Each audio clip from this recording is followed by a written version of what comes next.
Hey guys, welcome back. So in this lecture, we're gonna have a look at what is Python and at the same time, why should we use Python? Alright, so let's get started now. So first of all, what is Python? So Python firstly was created by Guido van Rossum and it was released in 1991. Python is an object-oriented programming language. So when I say object-oriented programming language, what do I mean? So this is for the beginners who don't really have any knowledge about coding and are just starting off. So object-oriented programming is a way of writing a computer program where you use objects to stand for datas. Alright, so when I basically say that, when you write a certain list of instructions for a computer, you're telling it to do a certain thing. That is called as procedural programming. Alright, but in object-oriented programming, the computer program uses objects to talk to one another. Alright, so that the data can be changed and the object can work in a certain way that the user will want. And because of this, it helps the developer by allowing the code to be reused by another programmer or maybe by other parts of the program. Okay. At the same time, Python is also an open source programming language, which means that it's freely available for everyone to use and anybody and everybody can use it. There's no payments, nothing to be made. At the same time, Python is an interpreted language. So when I say interpreted language, it does not need to be compiled. Okay, so there is a program, it's called an interpreter.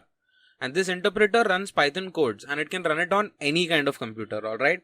So what this basically means is that the programmer can change the code and you can immediately see the results. Okay, so this also means that it is slower than a compiled language like C because it's not running a machine code directly, alright.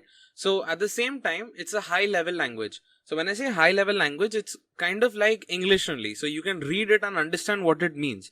So that way you can focus on what you want to do instead of how you should be doing it. Alright.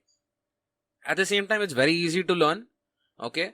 Very simple programming language. Like I said, it's in English, so it makes it really simple.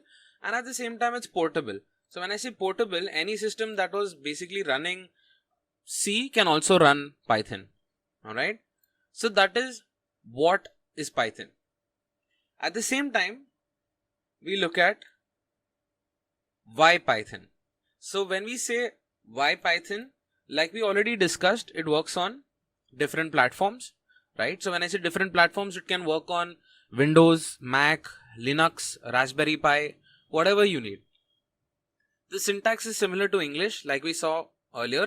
It's a high level programming language. So if you can read it, you can understand it very simply. Codes in a fewer lines. So like the very simple code, which is the hello world code, can be literally printed in one single line.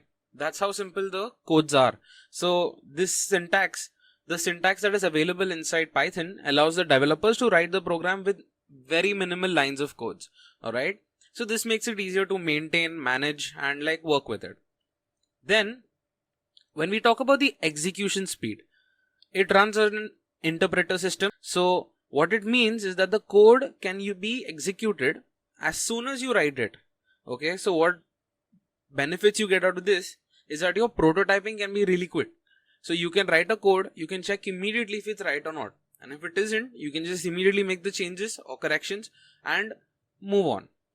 At the same time, it can be treated in a procedural way. You remember I told you during object-oriented programming that object-oriented programming uses objects, but if you have a certain steps that you're telling the computer to do or a list of instructions, that is a procedural way of working with it, right? So basically Python can be treated in a procedural way, an object-oriented way or a functional way, alright? At the same time, there are a lot of libraries that you can use which make your coding even more easier for you. Alright, so just some things to tell you just before we wrap up this lecture. These things will be good for you to know is that the most latest version of Python is Python 3, which is what we'll be using. Alright, Python 2 is there, Although it's not very updated or anything, other than the security update, it is still quite popular. But we'll be making use of Python 3. Alright. So that's that. And lastly, wanting to tell you what you can do with Python. It can be used for web development, can be used for software development, for mathematics, can be used for machine learning, where you can train a machine, right? And the machine will do stuff for you. That is where artificial intelligence also comes in. Then your audio and video applications, or if you want to create a gaming program, a networking program, or develop a GUI, which is a graphic user interface. Like if you want to create like a desktop GUI's application, you can do that. And you can also work with complex algorithms in this. So all of these developments and all of these benefits that are there with Python make it a very versatile language, and at the same time you can use it anywhere and everywhere you want and really get a lot of benefits out of it. Alright, so this was it for what is Python and why do we use Python. Alright, so I'll see you in the next lecture, and that is where we're going to get started with the real deal. Alright, so see you. Thank you.